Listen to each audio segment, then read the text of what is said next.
Hey everybody, welcome back to our series in the book of Revelation, and we are going line by line, verse on verse, verse by verse, to study the book of Revelation in depth and also give us some application from it, because a lot of people, they read a book of Revelation and they can kind of understand it sometimes, but they don't know how to make application, and that's kind of what we're doing at the same time as we probe through the scriptures. So we're going to be looking at the second seal that Jesus breaks, which is the releasing of the rider on the red horse.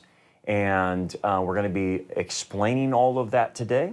So if you have your Bibles, we're going to start in Revelation 6, verses 3 through 4. And it says this, "And when he opened the second seal, I heard the second living creature saying, 'Come and see.' Another horse, fiery red, went out, and it was granted to the one who sat on it to take peace from the earth, and that people should kill one another, and there was given to him a great sword." So let's unpack that a little bit. So what we see is the Lamb opening the second seal. And like we mentioned, the whole scroll that the Lamb opens, that Messiah opens, is judgment. So it includes the seal judgment, includes the trumpet judgment, the seven thunders judgment, and the bowl judgment. So when people tell you, oh, no, the real judgment from the wrath of God doesn't come later on, I'm sorry, when he's breaking the seals, that's an indication of the land committing to judgment. So the breaking of the first seal, this begins God's judgment. So it's a 7-year tribulation of judgment, not a half of the tribulation is judgment. The whole thing is divine judgment, okay? So anyway, so the second, the living creature then issues a command to come and see. So this living creature is obviously a cherubim, that's us around the throne. And now this living creature is inviting John to come and see, and invites us to come and see and understand what this is trying to say. You got to remember, the book of Revelation is very symbolic, but here's the great thing about the symbolism. The symbolism always is traced to the other passages in the Bible, primarily the Old Testament. So one of the things that you have to understand about the book of Revelation, there's 450 references to the Old Testament. So it's the idea that you got to know your Old Testament when you're studying the book of Revelation. John just assumes you know it, and he expects you to know the symbolism behind it. Now, here's the thing. If he introduces a new symbolism, he will explain it. That's the great thing about the Bible, is John will explain new symbolism. He will explain what that means. But if he doesn't, he is telling you that symbolism comes back from the Old Testament. And so what we find out is, okay, the first thing we see is a fiery red horse.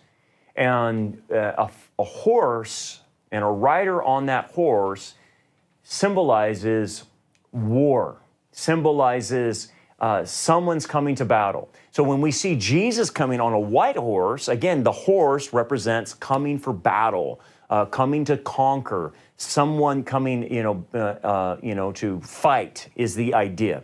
Okay, so we saw that a little bit with the Antichrist coming on a white horse. He pretends to be a peacemaker, but he's coming with a bow on a white horse to conquer and to go about that. And so anytime you see a horse, it's about conquering.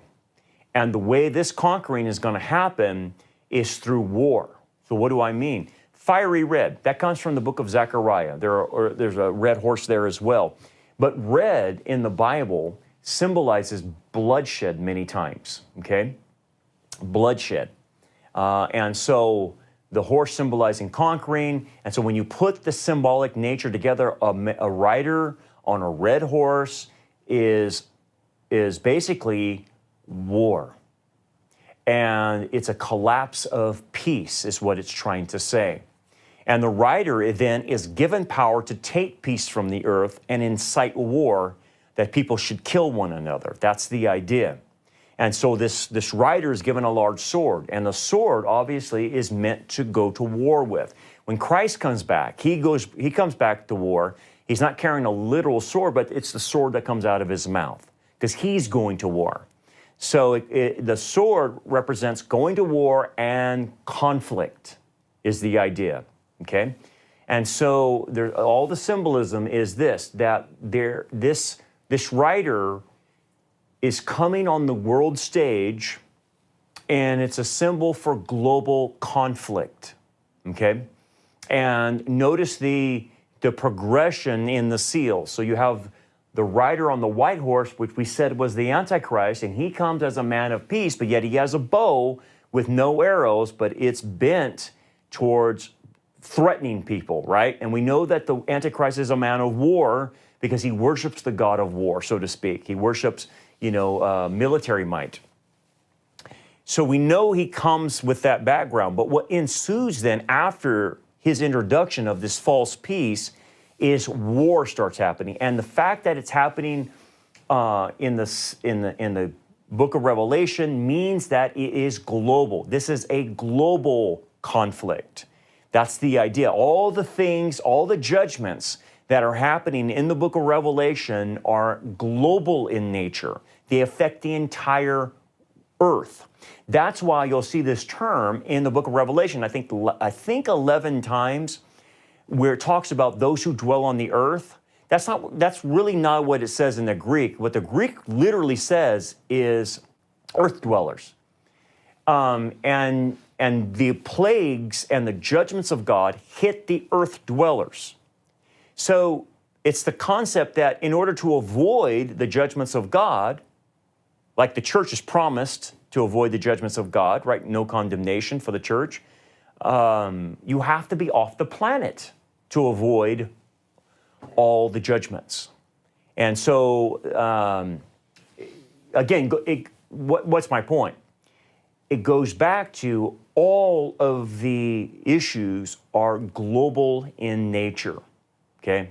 They're not regional, they're global. So this means that there is a global world war that ensues after the Antichrist rises to power and gets his false peace, does his deal with Israel, and after this false peace, that he's the man of peace, the world breaks down into war immediately. And the false peace that the Antichrist seemingly ushered in has broken down. And things are going chaotic, okay? So it's basically what we have is World War III.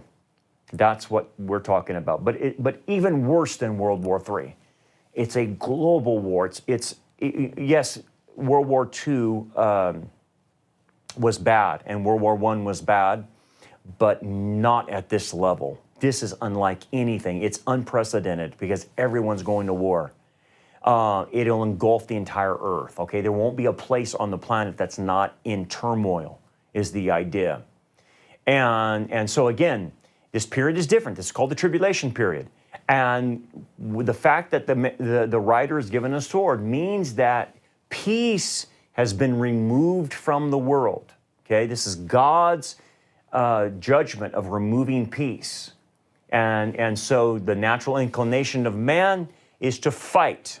Man always wants land, he always wants power, he always wants money and wealth, and people want to be king of the earth. That's really what it comes down to. And so everyone falls into this trap.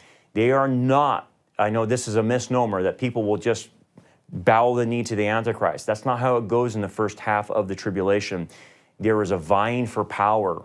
And Antichrist is vying for power, no doubt about that, but the other world leaders are vying for power as well. Remember, you've got 10 world leaders at this time over 10 global regions, and they're all vying for power. So this war is global. It includes all 10 regions of the planet. And there's nothing in any human history that comes close to this. This is the ultimate. And again, human greed, lust for power, control, that's what allows it to happen. I mean, it's like God lifting his hand off and he just lets people of this world go after what they want. And we know that the restraining efforts of the Holy Spirit are removed from evil when the church is raptured. The restraining efforts of the Holy Spirit are removed, and just all Hades breaks loose, man. It gets really, really bad. But here's the thing about, let's talk about war, the historical perspective on war and society. When you study the role of war in society, you come to a conclusion about wars. What you start realizing is that war is essential for economic and social control for the world leaders. They actually want to be in perpetual wars. They say they're for peace, but they're not. See, war serves as a stabilizer for national economies and is a great means of controlling populations, okay? So if war was abolished, then governments need to be able to, another way to enforce a substitute form of control. But war is a way of getting control of things, okay? It's a way of fattening the coffers economically. And here's the thing, the biblical truth that we know is Romans 3:17 says, the way of peace they have not known. These warmongers don't want peace, no matter what they say to you. And what we have going on in the world today is what we call the military-industrial complex. And the definition of that is that it refers to the powerful and often symbiotic relationship between a nation's military, its government, and defense industry. So if you remember President Eisenhower's warning, he said this in 1961, and he warned, quote, "In the councils of government, we must guard against the acquisition of unwarranted influence, whether sought or unsought, by the military-industrial complex. The potential for the disastrous rise of misplaced power exists and will persist." And he was right.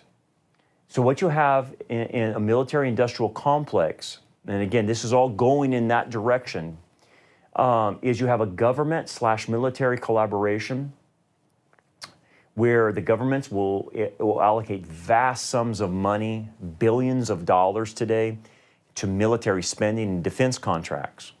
And then you have the corporate influence in the defense contracts. So like major defense contractors, Lockheed Martin, Boeing, Raytheon, they all profit from America going to war or funding other wars or whatever it is, whether it's Ukraine or whatever. And what you end up having is many former governmental officials work for these companies, which ensure their influence on the government. And so what their motives from an economic standpoint is the perpetuation of war and conflict. See, war generates profits, creating incentives for prolonged global conflicts. That's what you see with the Ukraine war. That's why America has been pumping billions of dollars into the Ukraine for what? A proxy war with Russia? It's really bad. But the military-industrial complex supports things like that.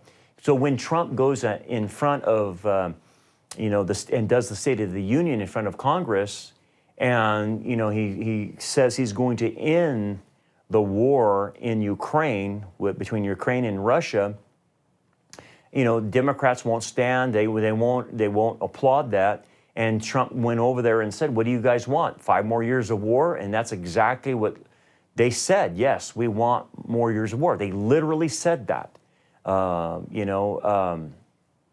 Elizabeth Warren said it, and they were all clapping in unison that they wanted more war. Well, there's a telltale sign. These people are not for peace. They want war. And why? Because there's profits involved in it. There's abilities to control things in other nations. And again, if you look at military interventions and arms sales, they often align with the corporate interests. And that's what we call the private-public partnership in the military-industrial complex. And so foreign policy and public manipulation happen all the time. So politicians will come out and give false justifications for war. And that's what Biden did with Ukraine and giving them money. Oh, these are national security threats, Russia's a threat, and it's like there was false justifications given for a war against Russia. That's what was happening. So the public is often kept uninformed or misled to justify endless wars. And so thank God that like Trump wants to end these things. It's ridiculous, right? So as we know, trillions of dollars are spent on military expansion. And then you have weaponized technology, which fuels cyber warfare, artificial intelligence, surveillance. It's all there. So peace, what you have to understand from all of this, peace is not a profitable industry. It doesn't make any money.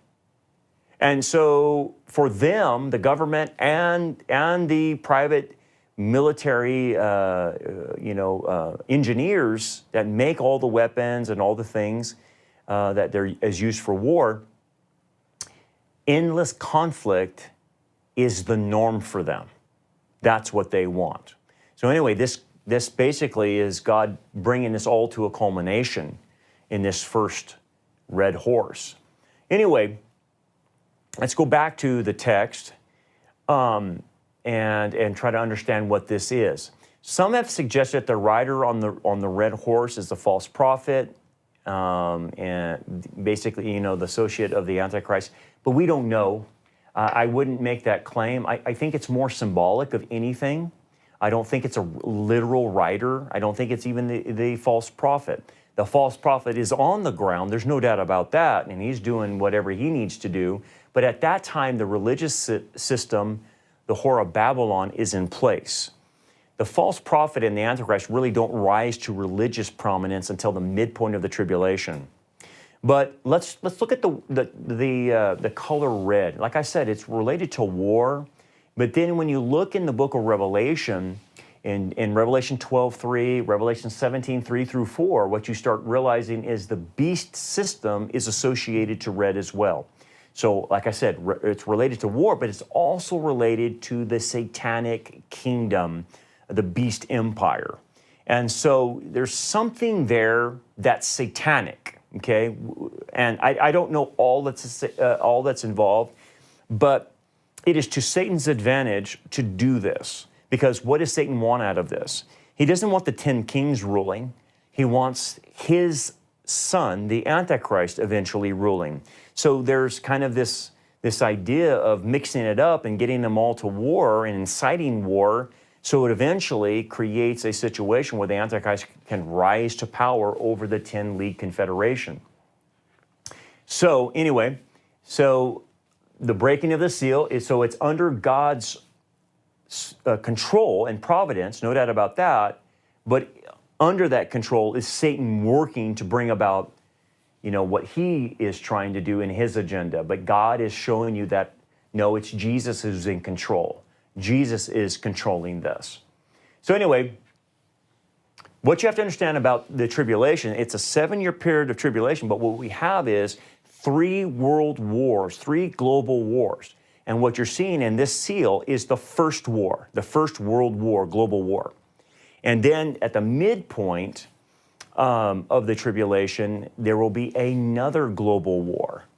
And that's seen in Daniel chapter 11, verse 40. And it says this, at the time of the end, the king of the south shall attack him, talking about the Antichrist. And the king of the north shall come against him like in a whirlwind with chariots, horsemen, and with many ships. And they shall enter the countries, overwhelm them, and pass through. So what ends up happening is the Antichrist, at the midpoint of the tribulation, moves his army into the beautiful land, and the beautiful land is Israel, according to Daniel. And he moves in there, and he encamps in the valley of Jezreel. And what ends up happening, the minute he moves into Israel, the king of the north and the king of the south do a pincer move and attack him and try to trap him in that. And that's what this war is happens at this war. It is at this war that Antichrist wins the war, his armies win the war, but at the same time, his headquarters is destroyed in Babylon. He hears news from the east, it says in Daniel chapter 11. And so his headquarters, Babylon, is destroyed. And then he himself is killed in this battle. He suffers a wound, a fatal wound, and Revelation says he suffers a head wound. So he is killed in this battle, even though his army wins. And then we see from the book of Revelation that he has a counterfeit resurrection, to counterfeit the resurrection of Jesus. And so he resurrects, Satan, I don't know what's involved in a counterfeit resurrection, but he comes back from the abuso, the bottomless pit, and he is resurrected. And that's when the Antichrist forces worship of him That's when he's taken down the 3 kings, and the other 7 submit to him, because now, I mean, they think he's God. A lot of people think he's God, and he's got lying signs and wonders. He can do supernatural things.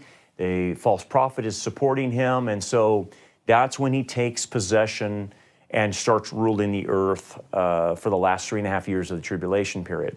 So that's the second global war. And then the third global war is what we call the Battle of Armageddon. And it should be noted, it's not one battle, it's called the campaign, really, is what it should be called, the campaign of Armageddon, because it's a series of different things that happen, which culminates in Messiah coming back and ending it all and finishing the campaign of Armageddon. But anyway, the campaign of Armageddon is spoken of in Revelation 16, 14 and 16, and it says this: "For they are spirits of demons performing signs which go out to the kings of the earth and of the whole world to gather them to the battle of the great day of God Almighty." So these spirit demons, these frog-like demons that go out, they coax the world leaders to come and do a global battle on the great, and really a lot of them are gathered to fight Jesus.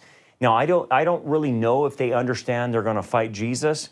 They may think that from some type of lie that the Antichrist has given them, that these are aliens invading us or something like that. They're going to spin it somehow. And it says they gather together there to the place called in Hebrew Har Megiddo, which is the Valley of Megiddo. We call it Armageddon, but it's really Har Megiddo. And it's the Jezreel Valley. And that's the staging ground.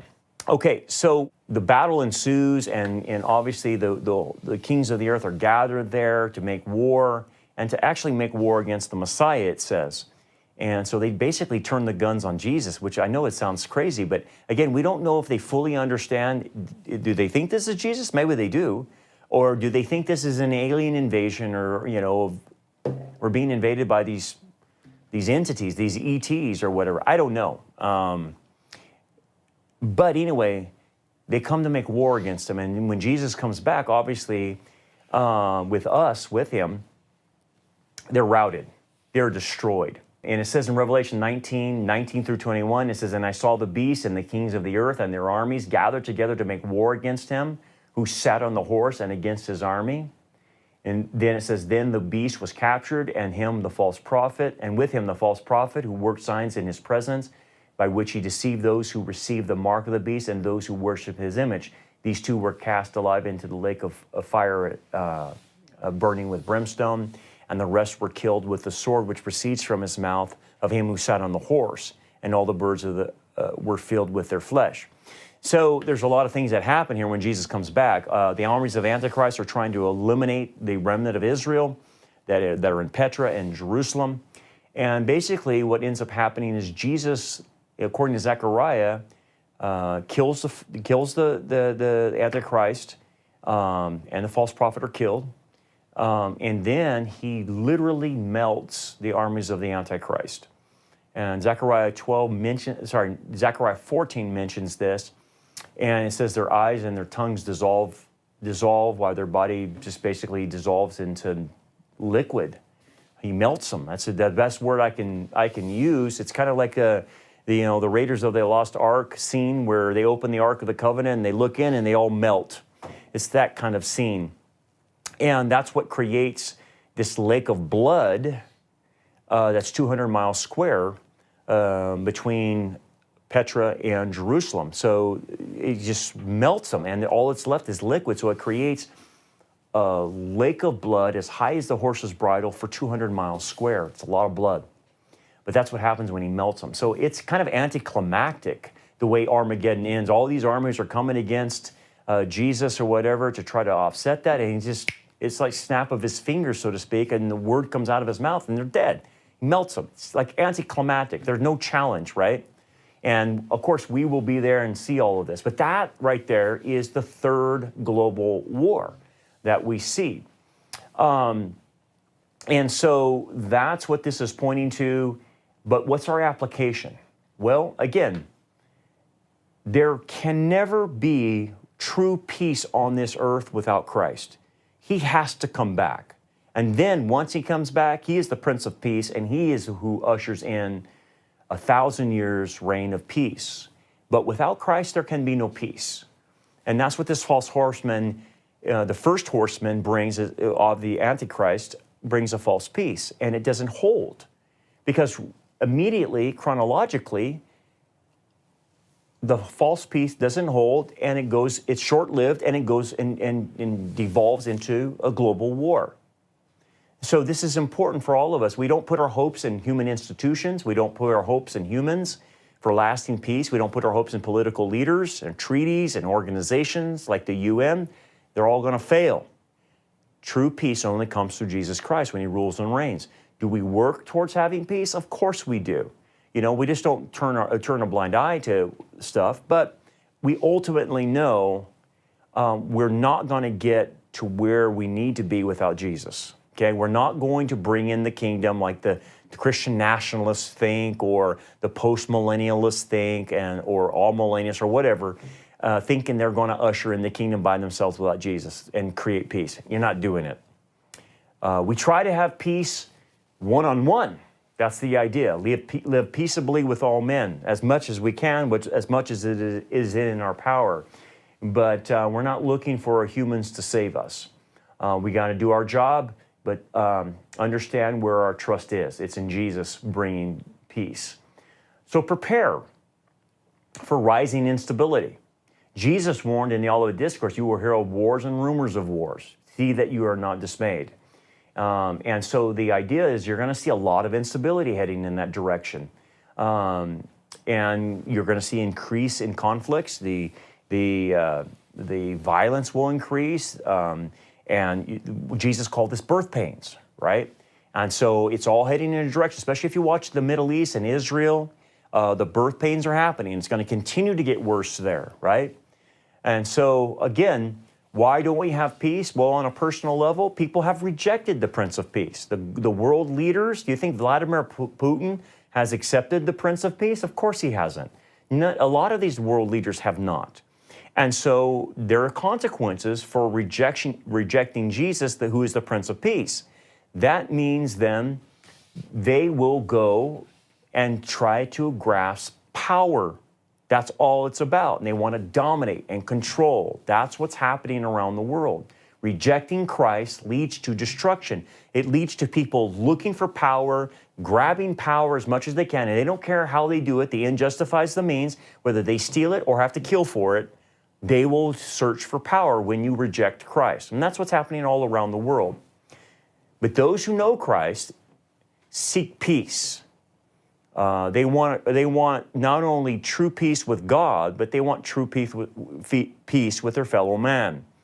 But the way this world's going, as you know, broad is the road of destruction and many who find it. Narrow is the path and few who find it. So those who know the way of peace, there are few of them.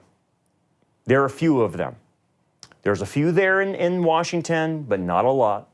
But we understand this.